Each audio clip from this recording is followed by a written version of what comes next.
Iran और Israel में शुरू हुई जंग की वजह से चीन और रूस टेंशन में है। खबर है कि चीन के प्रेसिडेंट शी जिनपिंग और रूसी राष्ट्रपति व्लादिमीर पुतिन दोनों को मिडिल ईस्ट में अपना अहम साझेदार खोने की चिंता सता रही है। दरअसल ईरान अगर इस युद्ध में मजबूत साबित हुआ तो निरंकुश हो जाएगा, और अगर कमजोर साबित हुआ तो रूस और चीन के साथ हुए उसके समझौते प्रभावित होंगे। दोनों ही सूरतों में चीन और रूस को डर है कि वो मिडिल ईस्ट में अपना अहम साझेदार खो सकते हैं। व्लादिमीर पुतिन और शी जिनपिंग ने मिडिल ईस्ट के हालातों पर गहरी चिंता जाहिर की है। दोनों ही नेता इस मामले में ईरान के साथ खड़े नजर आ रहे हैं। वो सार्वजनिक रूप से ये मान भी चुके हैं। खासतौर से दोनों नेताओं ने इजराइल के राइजिंग लायन ऑपरेशन पर नाराजगी जताई है, जिसमें इजराइल ने ईरान के परमाणु केंद्रों को निशाना बनाया था। हालांकि दोनों ही नेता नहीं चाहते कि ये संघर्ष ज्यादा दिन चले, क्योंकि इस युद्ध में ईरान हारे या जीते परेशानी पुतिन और जिनपिंग की ही बढ़ेगी। आइए समझते हैं कैसे।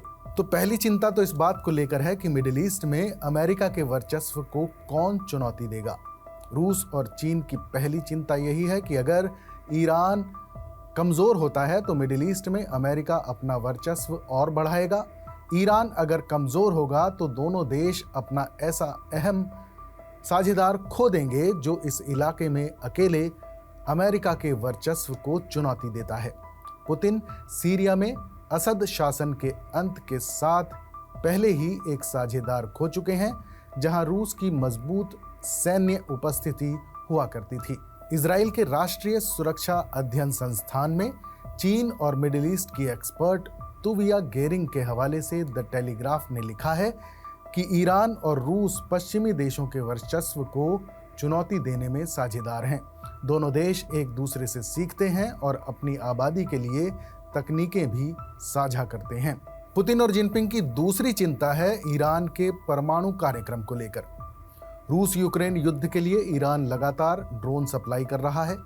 रूस और ईरान के मामलों के विशेषज्ञ निकोल ग्रेजविस्की ने टेलीग्राफ से बातचीत में कहा है कि रूस को ईरान से सप्लाई होने वाले ड्रोन की चिंता नहीं है। रूस में स्थापित फैक्ट्रियां खुद इसमें सक्षम हैं। रूस की चिंता यह है कि अगर इस तनाव के बहाने ईरान परमाणु अप्रसार संधि से हटकर अपने परमाणु कार्यक्रम को और तेज करेगा, जैसा कि वो पहले भी धमकी दे चुका है। चीन और रूस दोनों के पास परमाणु हथियार हैं। ऐसे में दोनों ही देश नहीं चाहते कि ईरान परमाणु बम बनाए। अगर ऐसा हुआ तो ईरान की चीन और रूस पर निर्भरता कम हो जाएगी। तीसरी चिंता इस बात को लेकर है कि ईरान से तेल आयात प्रभावित हो सकता है। ये जंग अगर लंबी चलती है तो इजराइल के हमलों से ईरान के तेल डिपो को भी नुकसान पहुंचेगा। चीन ईरान से रोजाना 2 मिलियन बैरल तेल आयात करता है। अगर तेल डिपो तबाह हुए तो ये आपूर्ति प्रभावित होगी। चिंता ये भी है कि अगर संघर्ष बढ़ा तो ईरान, यूएई और सऊदी अरब में अमेरिकी सैन्य बेस पर हमला कर सकता है। इन दोनों देशों से भी चीन बड़ी मात्रा में तेल आयात करता है। चीन के लिए चुनौती इसलिए होगी क्योंकि वो पहले ही अमेरिका के साथ ट्रेड वॉर झेल रहा है। और चौथी चिंता है आर्थिक नुकसान को लेकर। ईरान पर अगर और ज्यादा प्रतिबंध लगे तो ईरान में चल रही चीन की परियोजनाओं पर असर पड़ेगा और रूस के पास डिफेंस उपकरण खरीदने के लिए कोई खरीदार नहीं होगा।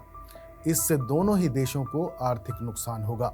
इसीलिए दोनों देश सामने से भले ही हमले के लिए इजराइल की निंदा कर रहे हों, असल में दोनों ही देश चाहते हैं कि जंग थम जाए।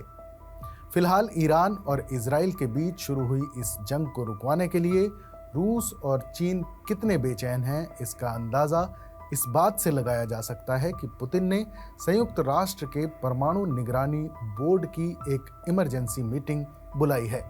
इसके अलावा नेतन्याहू और ईरानी राष्ट्रपति मसूद पेजेश्कियान से भी बात की है और डोनाल्ड ट्रंप से बातचीत में भी युद्ध खत्म किए जाने की वकालत की है। उधर चीन के राष्ट्रपति शी जिनपिंग ने कहा है कि इजराइल को रोका जाना चाहिए। विदेश मंत्री वांग यी ने भी अपने इजरायली और ईरानी समकक्षों से बातचीत की है।